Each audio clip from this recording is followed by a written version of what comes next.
Hey guys, I'm Amadeo78 from Broken Continuity, and this is Because Comics, the show that is the only proper response to some things you might read. Today, I like to talk about the children of Jean Grey. Now, technically, Jean Grey doesn't have any children.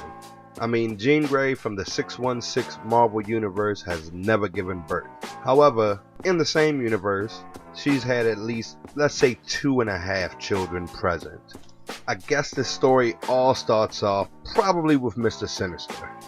Mr. Sinister was always obsessed with the Summers DNA.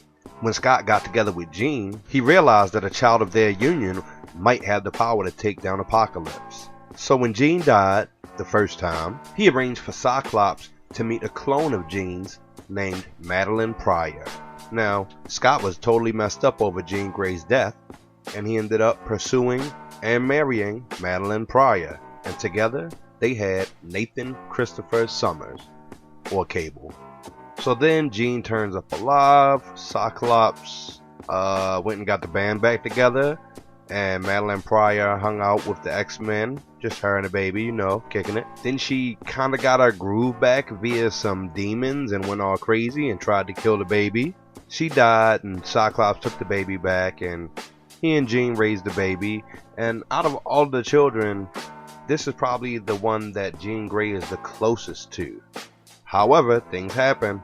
Apocalypse affects the baby with the techno-organic virus. Somebody comes from the future, says they can save the baby. They send the baby to the future. Then the baby comes back as Cable, and then he gets into this thing with a clone of him named Strife. So, I don't know, maybe that's like the two halves make a whole, and Jean Grey technically has 3 kids, but I don't know. That brings us to Rachel Summers. See, in a different universe, Scott and Jean got together, and they had Rachel.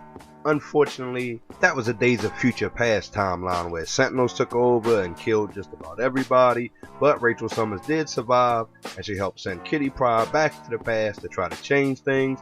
Then she found out, oh no, you can't change things. They had their own little adventure. She got sent back in time, and she actually got the Phoenix Force, and then she lost the Phoenix Force, and now she's been kicking around still. Her and Jean Grey met each other, and it took a little while, but Jean Grey came to accept her, and she also used to watch over her little brother, even though it was kind of weird because him existing was proof that she wasn't supposed to exist in this timeline, but whatever. That brings us to Nate Grey, who once again, as the result of involvement by Mr. Sinister, I see you right there, buddy, was born in the Age of Apocalypse timeline. This time, Mr. Sinister used DNA from Jean and Scott to come up with baby Nate, who has a whole bunch of power. So much that at the end of the Age of Apocalypse, he basically got kicked into the Marvel 616 universe. A side effect of his entrance was the resurrection of Madeline Pryor. He had a bunch of weird adventures with Madeline and Cable and Strife, and it's just a lot.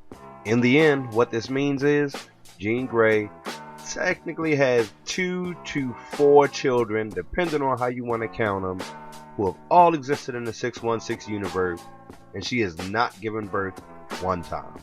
This is the type of thing that happens because comics.